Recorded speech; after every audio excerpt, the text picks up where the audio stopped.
was nice knowing you. No, it wasn't.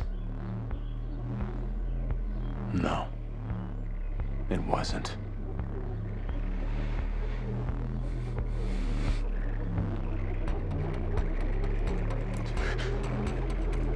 Let's talk about Netflix for a sec. In a sea of content, it is getting harder and harder to find a good movie or show or just any media at all, which leads to the series Living With Yourself, starring Paul Rudd, which is the best part. I'm not saying it's the perfect show, but the concept, in my opinion, it's fascinating. If you have yet to see the series, I highly suggest to watch it, especially since there will be spoilers. With that being said, for those who need to refresh your memory or ignore my previous statement altogether, I'll run it down.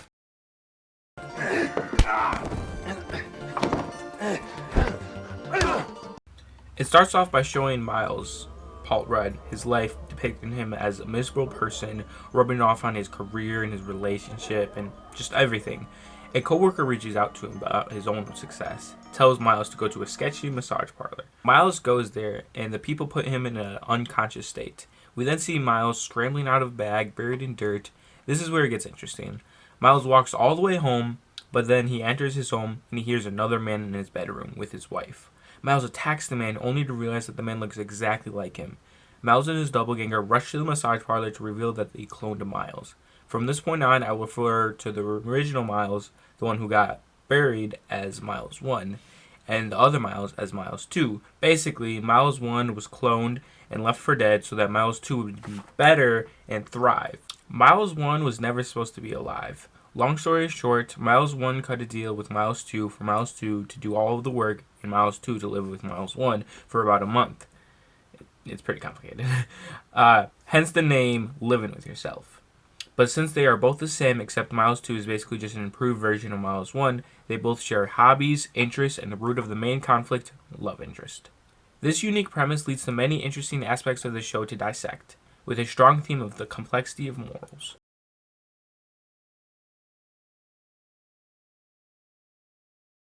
For one, is cloning Miles morally wrong?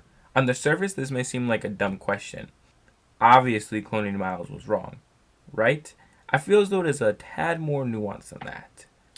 If Miles 1 was dead, then Miles 2 would have had a better and happy life. He was normal, in no way knowing he was a clone. But alas, that didn't happen. Now, do I think you should clone people and kill the OG ones to let the clones thrive? Well, I mean, okay, yeah, definitely no. But different perspectives should always be welcomed with open arms, instead of hate, just because you don't share the same opinion. But that's a video for a different day. The main reason why it's wrong is because you're messing with nature, playing God. A role humans should not play, and killing innocent lives is always a big no-no. Another aspect I'd like to explore would be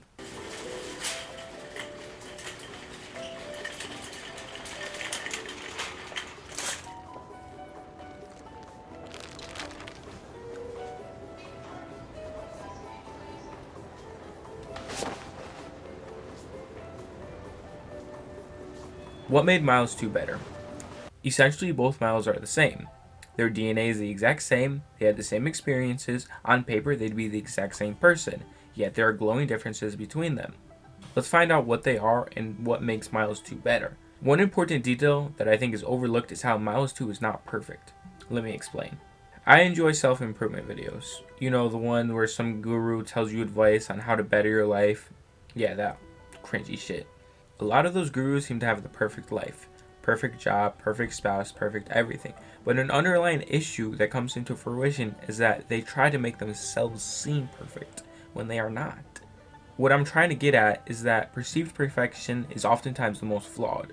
As with Miles 2, he is depicted as being depressed to the point of nearly killing himself. The reason he didn't commit to it was because of how he looked. He cared so much about his presentation even at rock bottom that he had to change his clothes and fix his hair. That is what you call insecurity. I do wish the show went deeper into Miles 2's flaws, but we gotta work with what we got. And now that we know that Miles 2 isn't perfect, we have to find out what makes him quote-unquote better. While Miles 1 was lazy and unenthusiastic, Miles 1 was productive and driven. This innate trait is something we all strive to be with many failures. But why would that make someone better? Well, I believe that the cloning process did not objectively make Miles better, but subjectively. Think about that episode from Rick and Morty, Rest and Relaxation. The episode takes Rick and Morty to a spa and gets detoxified. Whatever they thought was a toxic part of their personality got separated from them, and whatever they thought their ideal version of themselves was, is what they became. This is what had happened with Living Yourself, with evidence to see how other clones did not act the same. So in Miles 1's eyes, Miles 2 is the ideal self. We even see Miles 1 try to be like Miles 2. I can come back when you're ready. No, I want a burger and a Coke. Oh, just a green tea and a fruit cup for me, please, Margaret. Yeah, you know what? I'll have that too.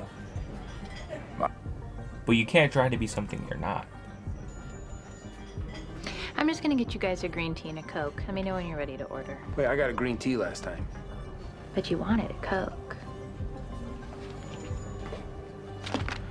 What makes you better than me? So in short, Miles 2 is better because that's how Miles 1 wishes he was. Someone who is loving, charismatic, and healthy. But with that in mind, Ooh. I don't want to kill you. I don't want to kill you either. I want us both to be better. You too. You should probably quit drinking. All right. Why?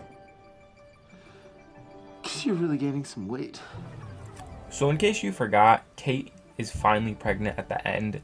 But the only problem is, since both Miles share the same exact DNA, there's no way to find out who the real father is. In the show, it is implied that the three of them, Miles 1, Miles 2, and Kate, are all going to care for the child. But what if Kate says that only one of the Miles can look for the child, while the other one has to leave? Who should look after the baby? This is almost a moral dilemma. On one hand, the obvious choice would be Miles 1, since Miles 2 isn't even supposed to be alive, and Miles 1 is the one that Kate truly loves. But on the other hand, Miles 2 would most likely be the better father. I don't have an answer for this one. I'm leaning more to Miles 1 because it is important for the child to see how their parents react to each other. And I believe Miles 1 would have more of a connection with the baby as well. Living with Yourself is a good Netflix original series that presents interesting topics to discuss about morals and what it really means to be the best version of yourself.